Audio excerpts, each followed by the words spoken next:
Not that close, motherfucker. If you're gonna do that, at least chill,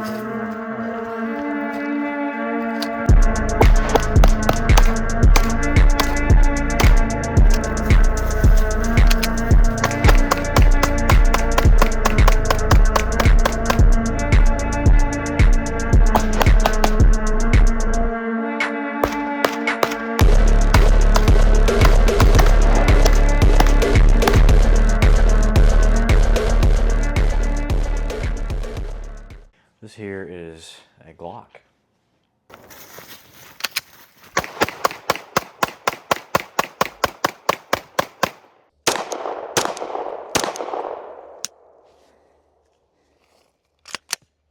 All right then, no lock back, cool. I don't hate this, just not a huge fan of it. I like this little mechanical pieces, kind of locks in and you can just, right? Brace is way too thin. Like it's just eating into my shoulder. It's not a terrible pistol chassis. It's just, I'm not a huge fan of it. I don't like the way this grip is set up either. It's like with a Flux or I don't know, other, like even the Roni chassis we've seen, just where my hand sits on this, it feels like I'm having to kind of back off because my knuckles, like to go in like I would in the meat of my hand, I can't because it's lip. But if that lip's not there, you have a possibility of your hand sliding up and you're putting a round through it. So you don't want that. Having fun on a range with it, it's not bad. But like I wouldn't combat with this. There's no way. It's pretty all right though. As far as pros or cons go, you're already hearing plenty of opinion. I had thoughts and feelings about the height of the optic when you're trying to shoulder this brace like this. It's a give or take kind of thing. You are choosing a pistol chassis, so you have to kind of cut corners to make this work. At the same time, the fact that in the way I received it, you can't mount a light is a big bummer.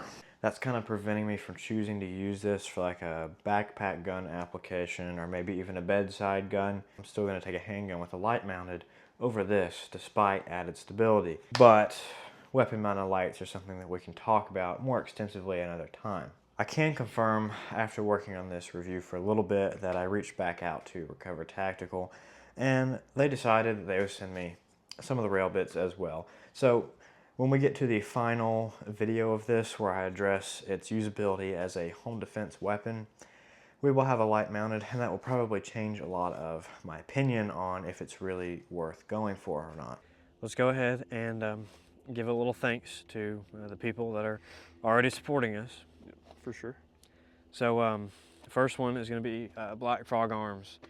They're up there in Murfreesboro, Tennessee, and we are not there today, but so far they have been giving us many unique opportunities, just as far as help, support, advice, and opportunity to use the range down there and access to a bunch of cool stuff that we want to show you guys.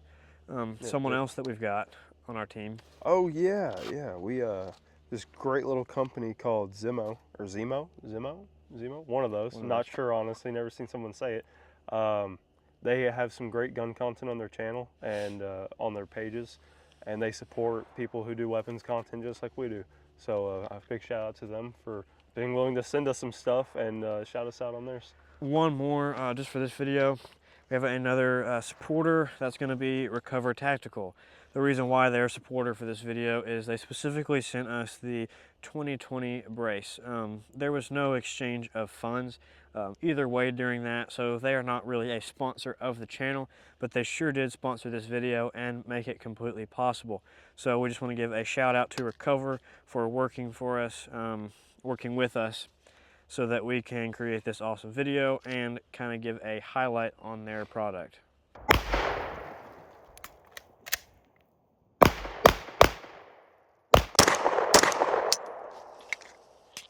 So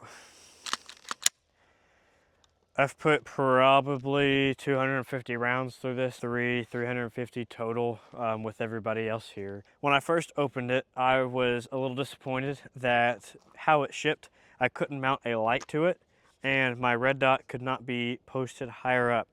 And then after shooting, my opinion on one of those things has altered slightly. So first thing is, I do recognize that if the red dot was mounted up here, like the mount that they make, it would basically make the entire profile of it a lot larger than it is. So if I wanted to tuck this somewhere down here, like this, maybe take that mag out, this is a relatively small thing considering the fact that it can be shouldered. The reason why this doesn't bother me as much now is because I realized after trying to shoulder this brace, if I didn't have the added support of my cheek being down here, I think it would wobble too much. So when I get down on it, I'm keeping it really steady. Now, I don't like to get down on it because I want to be able to set something right here and come up. And yeah, I want to be able to see it on the sight, and I can't like this. But if I tried doing that with this brace anyway, no, that's not going to happen. That's going to be way too uncomfortable. That right there is too thin. And that's just the nature of using a brace, so it's not really Recover Tactical's fault for it being so sharp there. As far as the flashlight thing goes, there is no chance that I would use this for absolutely anything besides a range toy unless I could throw a light on it. And the way I got it, there's no way to do that unless you take off this grip here and the light can go here. I need this other grip to make this worth the while. As far as how comfortable it is to shoot, we're gonna be realistic here. You have a full blowback system with a heavy bolt, so to say, because you have an entire Glock slide here. You have a very incredibly thin brace, but your whole setup is extremely light. So the recoil impulse from this, it's reasonably heavy.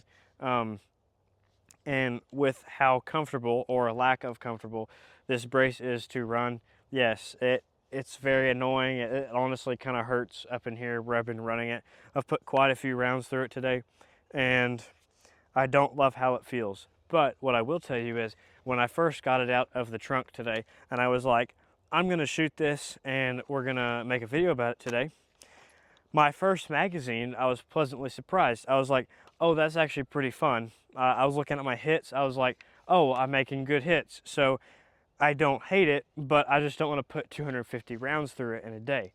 If you're going to run through 1 or 2 mags in a quick situation, it's not too uncomfortable for that. And I have no reason not to trust the reliability of it. It's firm. It's worked great so far.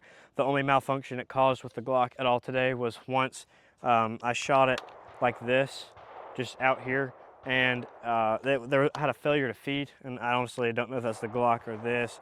Would I go to war with it? No, because I don't want to get in a whole firefight with this. I'm going to have a rifle anyway. If this is like a leave it in your car or maybe a bedside gun where you're going to clear your house like this instead of out here, then if you're comfortable with it, I would say it'll fill that purpose great.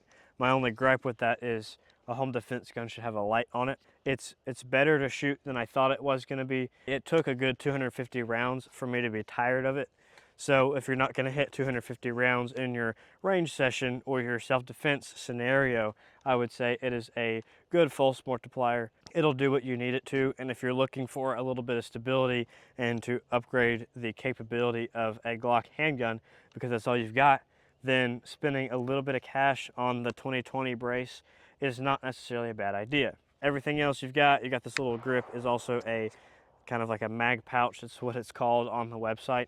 And there's no release for this. It's just held in by tension. You got to pull it out. Most of the time that works great, but sometimes it's a little finicky.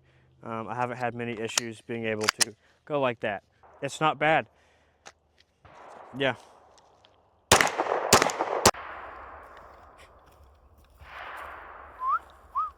He's tired of this.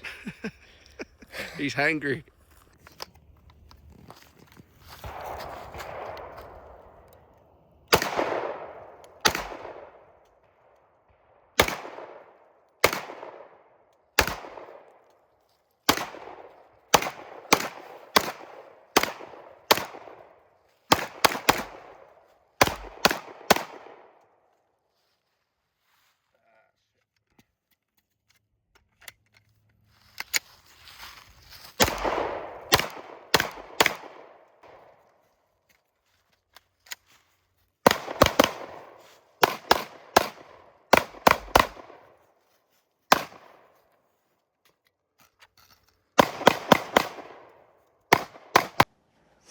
Just an overview, kind of talking about a few of the random things that I did notice. Starting up here with the little mag pouch thing, this actually doesn't come with the standard package, but I would 100% recommend adding this unless you already have a foregrip of some sort. The platform of a pistol chassis would be kind of useless if you were still forced to put both hands on the pistol grip of the gun. I think is just about useless. But the good news is they have this. When I first opened this and started messing with it, I was very skeptical of the way this hatches. I had no issues with it being stable. The first time I even clicked it on, I was just surprised it felt more stable than I figured it would. I wish that the actual mag pouch functionality of this here was a little nicer. It clicks in there, it's held in by tension, there's little tabs on the side, and you're supposed to just pull it out. I would be a little concerned about it not, staying in there when it needs to, because pulling it out is very, very easy. If you're running around with that inserted, I'd be worried about losing it just a little bit.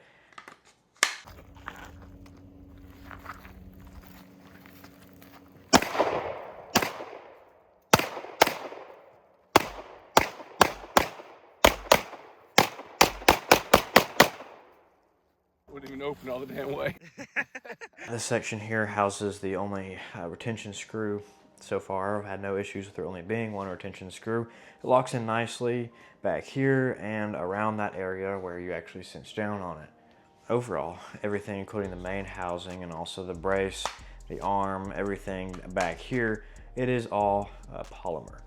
Now, some people may have an initial concern with this, but I found no issues so far. And I did make sure to actually put some stress on it before I said that it'll just hold up. I've made sure that it's not going to come loose. It's just a normal angle where you would be pushing and pulling. It's totally fine. There's probably a use for this thing right here, but it's not very good for me because I have a large nose and I was kept hitting it on there. So be advised, don't have a large nose, or don't hit it on that little spike. The whole brace section is obviously fairly thin because it's not meant to be shouldered legally. You're supposed to undo this here, and it's a strap that attaches to your arm, and it will stabilize it if you shoot like this. It's not comfortable, but at the same time, you have to understand not only are you using something that's legally a brace, but you're also using something that is meant to be a very small package. Now, we obviously cannot pretend that Recover Tactical is the only one on the market trying to make a product like this. But what I think is first and foremost making theirs stand out is the price point. As I received it, the initial brace, chassis thing, whatever, plus the little mag pouch up here, that configuration comes to a total of, I think it was $154. We're gonna actually look at some of the other options on the market and see how that compares as far as the price point goes. First, we're gonna check the price on the Meta Tactical MX1. Taking a look at their website and their official pricing, the lowest possible price for one setup is $299. Now, of course, you don't have Glock chassis without mentioning the Roni kit. You're not going to find one for under $300. Looks like the main option here is going to be $329.99. So the Meta Tactical is coming in at $300, the Micro Roni is coming in at $330. But not only is this model sitting at half the competition, they're also sitting at half of another Recover Tactical model, the S Pro. The Recover Tactical S Pro is also $299. So looking at all of them, the competition is going to be double the price. If you're balling on a budget, or also you just want possibly the most compact option, this might be it either way. So I'm not going to claim that the 2020 outperforms some of these other competitors. The price point of things actually does take a toll on our decision making. So looking at the fact that you can get this for half the price of the competition actually does say something. And considering the fact that I've had absolutely zero issues with it so far, and I do not hate it, I would say if this is something you're looking for, it's worth the price. I would try it out. Oh, what? It's a snap cap for, what is that, 308? 7.62? Winchester 308. Well, Mine now. I'm about to say, keep that since we have absolutely no use for it. Yeah. It'll go in the drawer with the rest of the things. Yeah.